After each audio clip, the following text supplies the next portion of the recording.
Welcome to the first episode of Dyslexia Life Hacks podcast. My name is Matthew Head. My intention with this podcast is to record some thematic episodes around things to do with dyslexia. Would you like to be a lawyer but are worried about being dyslexic? Then we have an episode for you. If you ever wondered if dyslexia can be corrected, then here is the place to find out.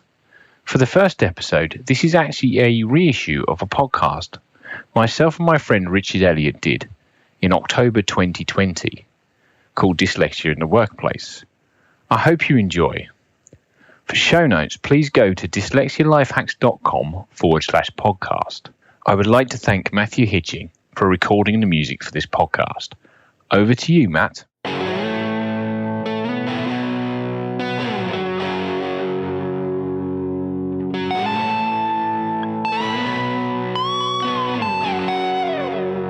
Hello, my name is Richard Elliott Kirk, and I'm here with Matthew Head to discuss dyslexia in the workplace.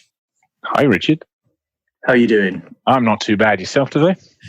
Yeah, I'm good, thanks. We've known each other a while now. Something like 22, 23 years or something shocking like that? Let's not put a number on it, Matt. Let's not put a number on it. But so we've known each other since the middle of secondary school. And I've been quite good friends since. Best man at my wedding. So you've got the photos, the evidence, and you make good use of them in the speech. Thanks for that. So we're here to discuss dyslexia in the workplace. Yes. And your experiences with dyslexia. So obviously, I remember from our time together at school. It was something that you had to deal with. But when was it you learned that you were dyslexic? I've been dyslexic for as long as I can remember, really. I think, and my mum has to tell me this story because I don't really have a memory of it, but the first year at school, I kind of had a little bit of a, should we say, less than understanding teacher who used to sit me in the corner on a separate desk. And then moved into second year of school, had a clued up teacher who thought that I might be dyslexic and did a load of reading around the subject. She then was pretty convinced that was the case and went and got the sort of test you have to do to be stalemated dyslexia. So I guess the short answer to that question has been as long as I can remember. Such a small child when I got diagnosed with it that it's all I know, to be honest.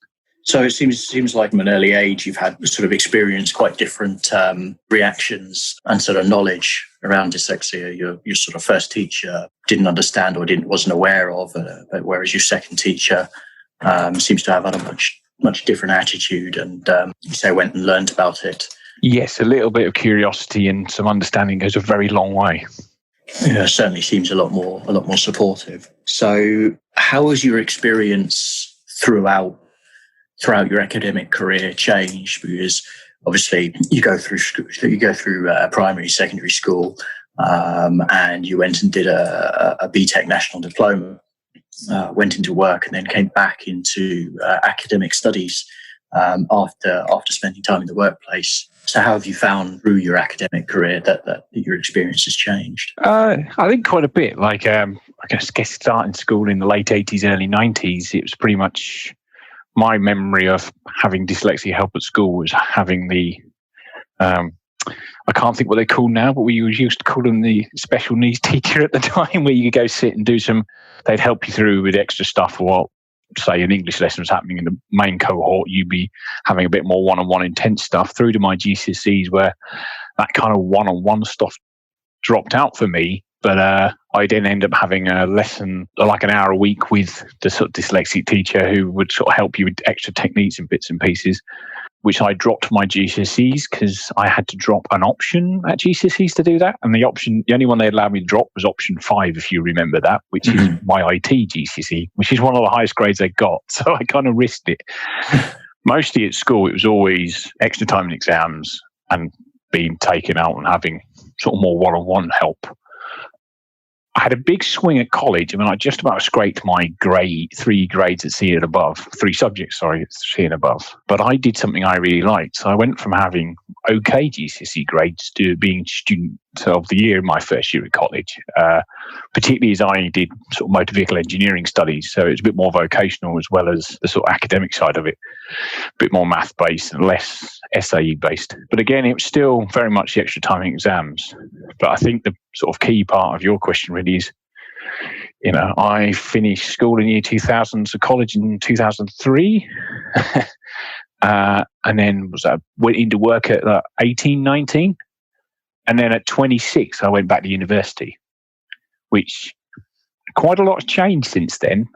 When I obviously had all the assessments, but you get, I got a laptop with loads of extra software, speech to text software. Dragon Naturally Speaking is the one I've got, and then Text Help, which has an advanced spell checker and speaks stuff back to you. So quite a lot of my uni reports are me with a headset on, a bit like I'm talking to you now, talking it through Dragon to Microsoft Word, spending quite a bit of time of editing all the Dragon quirks where it picks up the wrong word that you've said. And it can be quite hilarious what it finds sometimes, and having some humour about it is useful.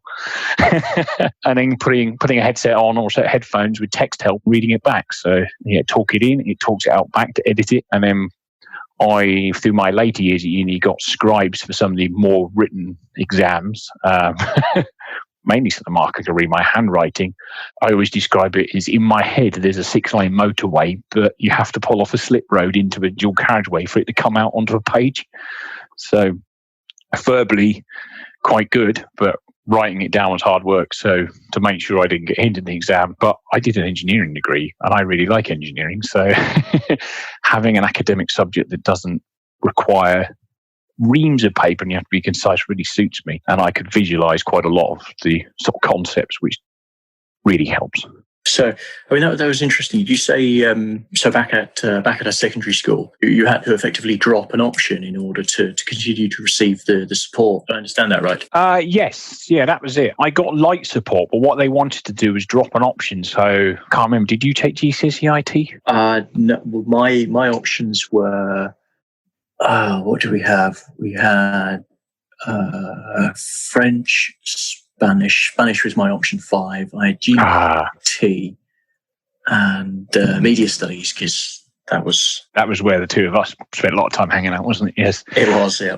So yeah, option 5 for me was IT, and as much as I asked, could I drop RE, they wouldn't let me. Yes, the good old half a GCSE. Yes. So you had to drop a full subject, which is like, 1 to 2 hours a week to get the proper intense stuff. So the idea was that you drop that subject so you could really hone in on the other subjects. But my feeling was that I knew I did double science, so I knew I was on for a B or an A in that, because I'd always score quite high in tests for that. English, I'd have to just drag myself kicking and screaming through. Maths I was quite strong at, so middle maths could get a B, and then IT I knew I was comfortably going to get C and above on it. So it's like I sort of risked not getting a higher mark in English to get my C's and above in the technical subjects, which paid off when I got to college, because I remember sitting there while they're checking my results, and they're like, "Oh, it's another borderline one here." And then one of the head of department at that point, a BCOT, looked over as well. But look, he's got, I can't remember if it's a B or an A in IT I got there. I think I might have even got an A out of it. Circled and was like, well, look, he's more than enough here. Because I actually had 4 GCSEs at C and above at that point, if you count double science. So, yeah, it's a bit of a shame, really. I couldn't tailor it to pull one of my really weak subjects out. I've had to keep one of the subjects in and drop a strong one, and that didn't sit well with me. Yeah, that was a shame. I hadn't realised that. So, yeah, it's interesting that, obviously, as time has moved on, a lot of the support has moved from sort of secondary school and Harriet. It was a case of getting just more time, effectively, to sort of being provided with tools. And obviously that's come with sort of advances in technology, where you've got access now to sort of the computer software and the IT hardware and tools and things to help. Yes, definitely helps. So stuff that wouldn't necessarily have been available. If we talk a bit about your career so far, yes, obviously we've gone to your secondary education and going on to study national diploma in your vehicle engineering. Yes, and then you've gone on to work for a number of years in industry. Yeah, I by the time I got to the end of my national diploma, I was pretty burnt out by education, and also I think a little bit of a misunderstanding of what an engineering degree was about. Like my sort of understanding of it at the time, I don't know why, was a bit like, well, surely it's just a fancy mechanic. Incorrectly, that was my understanding. So I went into the workforce as a HGV technician, sort of predominantly most of my career at Volvo Trucks with a bit of Mercedes-Benz mixed in, and also working for a small garage in Basingstoke initially. So that was me doing the hands-on spannering stuff. And then it just got to the point where when you work a 4-on-4 off shift and you've got a 12-hour shift on Sunday, there's 4 of you in the workshop and it's designed for 12 to 15 people to work. You get a long time to think. So I kind of, I don't know, it started burning around in my head. What could I do? Projecting forwards, and got to start looking at other jobs and realised that, hey, I could do that job. It sounds really cool, designing motorbikes or testing engines. I could do that, understand that, but I don't have an engineering degree. Next thing I knew, I was in university having maths and dynamics as my first few lectures at the university, wondering what the hell why I'd made such a big mistake. I really don't understand any of this. That was a lot of panic revising for Christmas exams. Fast forward past that, I left university at a grad scheme with Siemens Rail Systems. That was a 2-year grad scheme, and you basically move around departments. So I've spent the last 3 years designing motorbikes for Triumph motorcycles. Haven't ridden motorbikes from 16 and owned a Triumph since 25? I'm now 36. That's kind of pretty damn cool, really. You're kind of like, how did I manage this one? Yeah. Okay, so how would you say then that through those almost three sort of periods, working as an HGV technician between college and uni, then spending time in a graduate scheme, and then going to Triumph, I guess almost you've got almost 3 quite different types of environments. You've got working in the sort of workshops is very hands-on. Yeah. Then spending time in the graduate scheme with the Siemens, which is obviously I've got to imagine quite a corporate culture. It is indeed. Yes, I can agree with that. And then Triumph, I would imagine it feels like it's probably a bit less of a corporate than Siemens. Yeah, they're a little bit corporate, but they've got certainly more of it's a smaller company, so it has that kind of more intimate feel to it, a little bit more. It's not startup-y, but it's a startup who's crept into corporate culture rather than Siemens, which is very much a big corporate. Yes, I mean Triumph does one thing; it sort of builds motorcycles. Yes, with a bit of marketing, vavaboom. Yeah. Yes, I've got some of the merchandise. Whereas Siemens does everything. I mean, Siemens will sell you a dishwasher. They'll build trains. They'll build power plants. Yes, and the second biggest engineering company in the world. Yeah, very corporate. So I think we start with the HGV stuff initially. So quite a lot of that is not IT based. It wasn't at the time when I worked on it. Obviously, stuff is modernising all the time. So you'd have a job card, fix the truck, and then you've got to do handwritten write-ups of what's wrong with it. And apparently, you can't put dismantle engine and remantle engine as the write-up. So that's all handwritten. And I had a little bit of a changed school when I was younger. So I got taught cursive writing in 3 different ways in 2.5 years. My control of the pen is not the best. So mine would look like somebody dragged a dead spider across this page, I think. And I'd have I remember getting caught once, and I've still got this writing style to this day after this sort of particular event where it's, Matt, the invoices can't read your job card. I bullet point everything, try and use as little words as possible, like a good dyslexic person. Matt, I can't read your job cards. Can you please not write joined up? So I have all my letters in my handwriting now have the flair of being cursive, but they're not joined, apart from the odd one where I default back. I've got big flicky Fs and stuff. So that was one thing. So they could at least read the words, even if the words weren't correct, which is, a shame really that handwriting's a bit like that. So that's kind of in that environment. And you get this sort of standard attitude where, a little bit of I remember somebody thinking I was just stupid because I couldn't spell and read properly, where clearly I wasn't, because I was quite good at fixing the trucks. I was nearly to master technician level at that level. So that would kind of be the main problem with that, is writing stuff by hand, particularly at the end of the day when you're paid by the hour and they stop paying you. It's general technician attitude. Or it certainly was where I worked anyway. So then moving into Siemens. Now, yes, as you say, it's very corporate. So by this point, I'd I guess, made peace a little bit with being dyslexic. Spent 4 years at uni proving my assumptions about my ability to do stuff wrong. Yeah, so of course tick the box on the form and tell your line manager, and and you can get the software and you can get stuff to help you out, and their attitudes are better about it. But so that was not too bad. Although I particularly had a manager who was a bit of a grammarista, where his thing about grammar and spelling was his thing, and of course, having a subordinate who's heavily dyslexic is a problem because spelling grammar is really not my thing, but I tend to hang on my technical ability. So yeah, I could get all the help I want. It's just sometimes the attitude.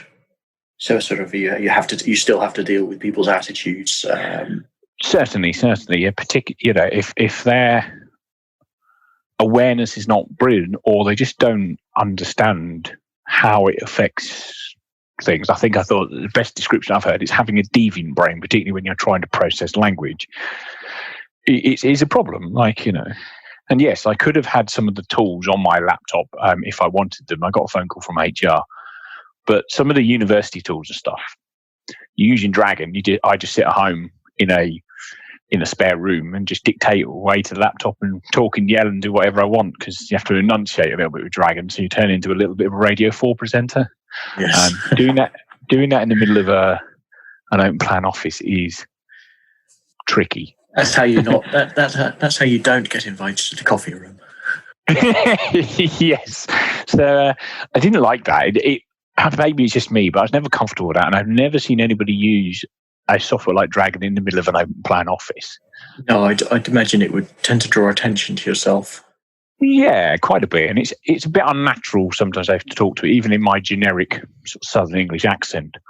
So you could get the support, and they're sort of very understanding, but it's kind of tricky to, particularly just the guy I was reporting to. We got on well, and he's one of the few people I've met post leaving that job. I found it really frustrating just trying to get through that kind of attitude things. Triumph was slightly different. Again, being it's a design engineer environment, you do a lot of stuff with CAD and quite creative stuff, and visualizing stuff in 3D space tends to be one of my strong points. And remembering how to use big software packages and stuff suits me. I could spend all day drawing stuff and analyzing it and testing it. But some of the headache with that job, I guess, is some of the age of their software. They've got a particular system they use that they're phasing out this year, stroke into next year. It's black with green text on it. That's how old it is. So you're typing things in that, copying and pasting it into Word, because you're typing it in the main software to get the size of it right, because you're limited on characters. Copy and paste it into Word, to get Word to spell check it, copy and paste it back, and then sort of send it to your line manager. That's a bit tricky, and just I think generally with corporations, the age of the software is a problem. So I've got Office 2019 on my personal computer that does the text reading back. Its spell checker is stronger. Its grammar checker, once you turn all the right things on it, is really powerful. But when you're using 2010, it's not so good. No. I know sometimes in the sort of corporate world, software gets upgraded at the very last possible minute.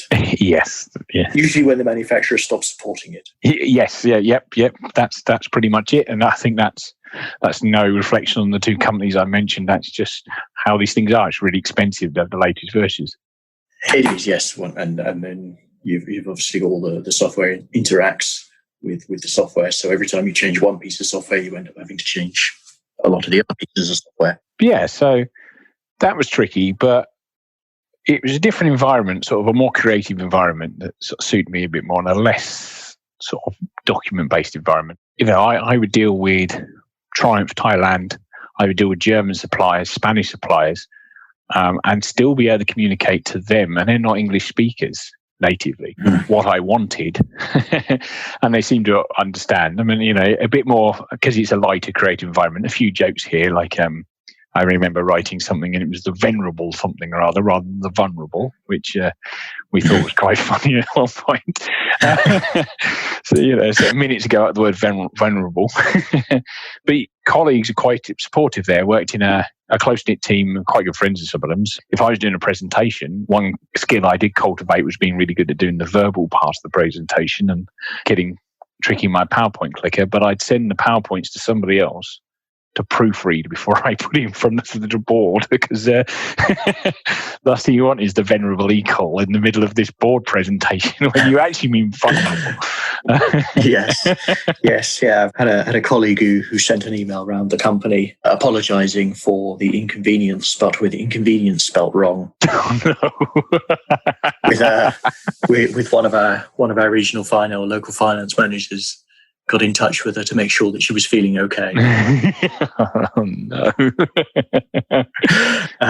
So it's easily done, and as you say, so it's. I mean, yeah. I think your example there is like have some humour about it. As long as people aren't nasty about it.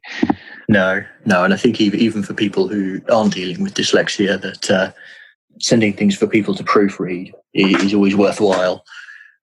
It's something my colleagues and I do as well, and it's just something you have to not be afraid to do, yes, really, isn't it? Yeah, definitely. I think it depends on your environment. I don't know how your office compared to mine. Yeah, being able to have that sort of open discussion with your colleagues to send it to you, and have a bit of humour when they're like, yeah. What is this word? Yes. Oh, sorry, that means this. But I've had it where I've asked my friend to proofread a presentation in the morning, and in the afternoon I would spend 20 minutes with him because he can't get his finite element model to work. And I'm like, why don't you do this and this? Oh, yes. I will. So it's kind of, it's a balanced team.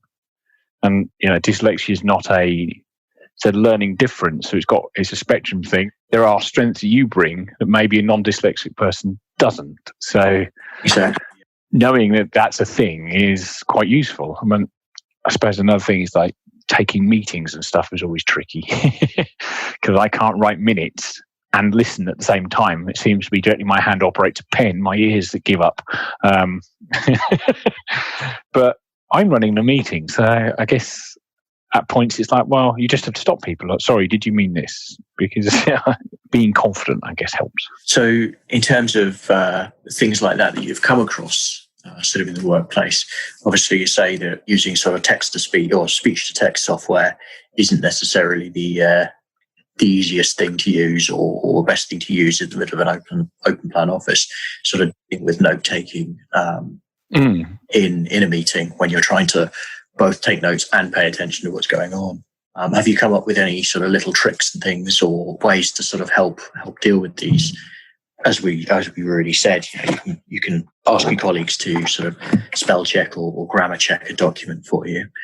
Is there anything else that you've sort of found helps? Yes, speech to text stuff. Working from home can obviously eliminate the problem whenever you get across an office if you have that option. Yeah, there is tips and tricks and hacks like using the synonym checker on words. So when you've got a word in there, the classic one is the homophone's there, and you've put the wrong one in. Right clicking, seeing what it gives you the options. You're like, well, them options look wrong. Yes, yeah. I mean that's a weakness of the spell check. That yes, it puts the wrong word in. I have discovered that Office 365 now does, when you spell check, you hover over it and it'll also play the word out loud to you with synonyms underneath them. So Microsoft is slowly catching up by the sounds of it. But yeah, that's a weakness, and that's a pitfall I always fall into is spell checking into the wrong word. But then you can copy and paste stuff into Google. So sometimes if I can't spell something, say I can't spell rises, and I've tried a million ways to spell rises, and I keep getting it wrong, and I copy and paste it in Google, it gives me the wrong word. I can always write The Dark Knight and the misspelled word rises, and it will give me the movie. There you go. Yeah, so stuff like that. And you get an excuse to Google Batman at work. It's always good. It's always a good reason to Google Batman at work. Yes, so little things like that where you just like copy and paste into Google. That's assuming you don't have anything to do sort of dyslexia software. It's always worth talking to your HR department and seeing if you can get stuff, because why not? If it's available and it's helpful, then that's quite useful to have all that kit on a laptop. I mean, my personal laptop's got some of it on. Yeah, asking friends, colleagues, copy and pasting into Google. Having routines. silly things like I mentioned my handwriting earlier. I use the same pen all the time nowadays because it's the one that produces the neatest handwriting. So there's like Parker Jotters all over the place in my house and in the drawer at work because that's my pen of choice. Rather than dragging a biro across the page, it just makes everything look horrendous. Depending on what your companies we use, Google have got like an advanced spell checker in there to have it turned on rather than the standard one. And say copy and pasting stuff into there to make sure it reads right. And in terms of meetings, it's sort of thing, trying to do what you can to control the pace of the meeting. Yeah, I was aware, rather than trying to set fire to the page with the end of your pen, which is the classic thing to do, either get a minute taker, give somebody else the job of minute taking. If you're chairing a meeting with a load of senior people, that is clearly not going to happen.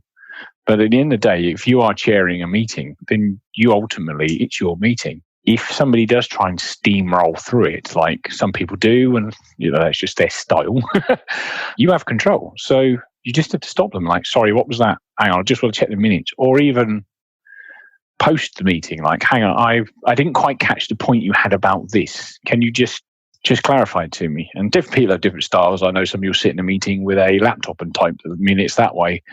I personally don't like that. I will write them by hand in a kind of format I understand and then go type them in a computer quick enough that I don't forget what I've written.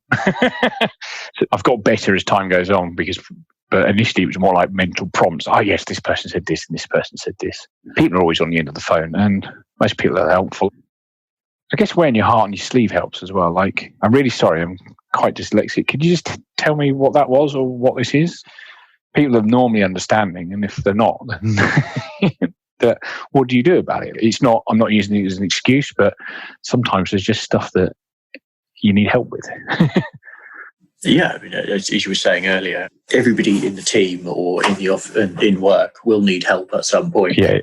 You people tend to come to me for Excel tips and tricks. Yes. As you said, you'll get one of your friends or one of your colleagues to spell check or grammar check, and they come to you for help with software. Yes, can help. And I guess the sort of the positive parts of being dyslexic, where you tend to be a bit more creative, quite happy to think left field and stuff, because I guess finding ways around stuff and left field options is kind of what I've had to do all the way through education. So you ingrain a little bit of that grit to it. So yeah, a few times I've been sat at Triumph and like, why have we got this component here? Wouldn't it be better over there? And you could see somebody look at you like, and they think and pause. Damn it. That is better there. I've got to do a lot more work now, but damn, why are you right? Why did I not see that?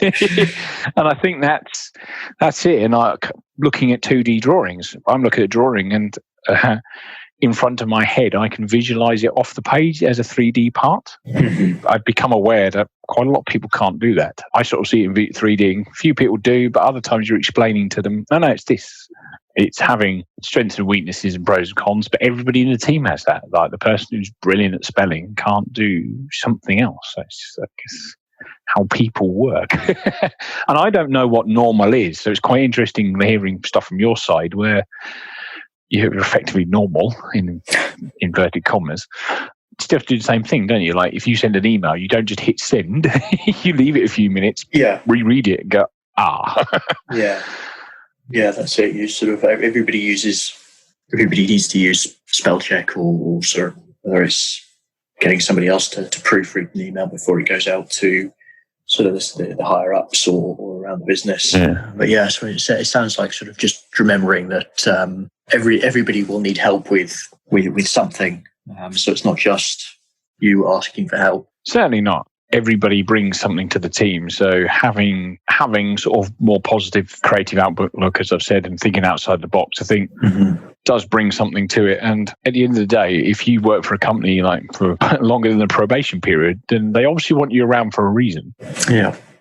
I've never had a manager that says it's a hindrance to my ability to do the job. I mean, I guess I picked an industry that, if I worked in law or something, it might be more tricky. But as an engineer, it's important to do reports and to have them to a high quality, and your external communication is up to a standard that reflects the company, but it's not the primary focus is your ability at work. Okay, so we've sort of talked a bit about the support that is available to you, and that has changed over the years, is to help you in the workplace and in academics. You've sort of mentioned where living and sort of studying and working with dyslexia has given you a slightly different perspective. Yeah. So it's obviously something that not only is something that you'll sort of have to work with and almost work around, but it's something that actually shapes you and perhaps your attitudes. As you said, it's kind of giving you a slightly different perspective. What else would you say it sort of brings to you in sort of the workplace and allows you to do? Interesting question, and a bit of a tricky one to answer, because it's kind of it's just how my brain works. I don't have any comparison, I guess. I'm becoming, as the sort of the journey goes on, becoming more and more aware of, I guess, what maybe how being dyslexic myself has shaped my thoughts, feelings, opinions, and work ethic, and how I go about business. Like, as we mentioned earlier, from 6 years old, being stalemated dyslexia, it's education was a grind. Like, it was a slog, and it was hard work. But I think that instills sort of a level of grit. Yeah, it's a sort of level of grit and maybe a level of determination. Like, you look at the amount of successful people that have dyslexic. I'll just chuck a slide up, actually. Can you guess, Richard, on this slide, which one of these is not dyslexic? Which one of those is not dyslexic? Trying to think if I recognise all of the faces now. I recognise most of them. Yes, yeah. One or two of them, I'm sort of thinking, oh, I recognise that face. I'm not sure. It's a bit of a trick question, Richard, to be honest, because they're all dyslexic. So they're all dyslexic. You've got Formula One world champions, singers, business leaders, directors, actors, even authors and scientists. So it's all over the place. Quick run through: Agatha Christie, Danny Glover, Florence and the Machine, Richard Branson, Steven Spielberg, Tom Cruise, Muhammad Ali, Lewis Hamilton, Keira Knightley, and Albert Einstein. It was Christie and Florence and the Machine. I wasn't quite sure on. Yes. In fairness, never would have got Florence and the Machine. Right, fair enough. Not cool enough for that. But yeah, so back to sort of the original point.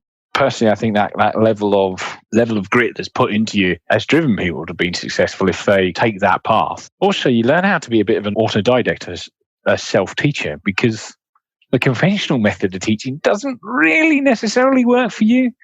To be able to do this recording, I taught myself how to use an audio editing software yesterday by videos off YouTube and stuff. I think some of that is born out of some of the stuff at school just doesn't work for you. Learning. You have to learn an alternative method to understand. I remember having loads of videos from Khan Academy up while at uni, because their method of teaching me calculus was a bit more my speed with the video and everything working than doing it other ways. But as you see from the people I put up on the slide, tend to be quite creative and think outside the box. And I like to think particularly my time at Triumph, there is stuff that I've done that's kind of outside the box and creative, that maybe having a dyslexic brain has led me that way, where even just general day-to-day life things, think of different ways of doing stuff that suit the way my brain works, rather than, there's no point in me memorizing a list to walk into a shop, because I will forget the list instantly. So I don't. So I find other ways of like bullet pointing on my phone and all that kind of stuff. I think it's a positive thing for anybody in an organization.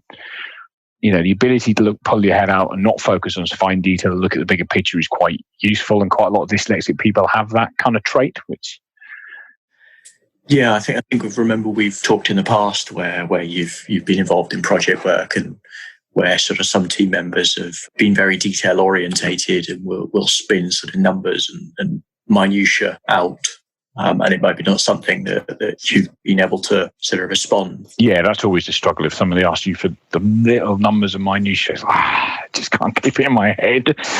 Yeah, work. But then where you found that you were able to sort of deal with the bigger picture and stay focused on that sort of better than other members of the team, perhaps that has come more easier to you than where other team members have sort of focused on the minutiae. I think you're correct. Definitely keeping the bigger picture rolling is quite useful. Against some of your colleagues, you can do the very minutiae thing, but they kind of get a little bit blinded by the minutiae, maybe. I mean, not all of them. They're obviously very talented, but I think not having that rolling in head sometimes and having a strategy for where it is is quite useful. It does keep you on the bigger picture stuff. Able to see the wood for the trees, as they say. Yes, yeah. So no, I honestly think it's a positive thing, and it is what's made me, and it's what makes me as an employee work in an organisation, and it's certainly not something to be shying away from. It's certainly not something to be scared of or embarrassed about, particularly, which was something I used to suffer from, particularly as a younger man and a kid, definitely as a kid. But I've realised that how there is, I can do more than I really ever realised, and B, more people are dyslexic than I realised. Yeah, I mean, it's something that it's sort of people's attitudes and things need to sort of be worked on. I mean, it's sort of always presented as a sort of a handicap, although it presents challenges in one area.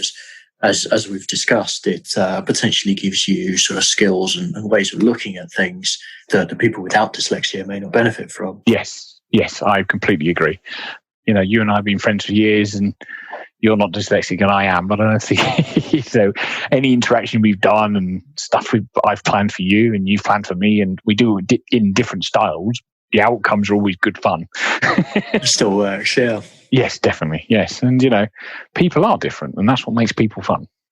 I think with that, we've probably come at a natural end. Yeah, I agree. Thank you for joining me this evening. Thank you for listening. Been here with Matt Head just once again, and I'm Richard Elliott. So I hope you've enjoyed.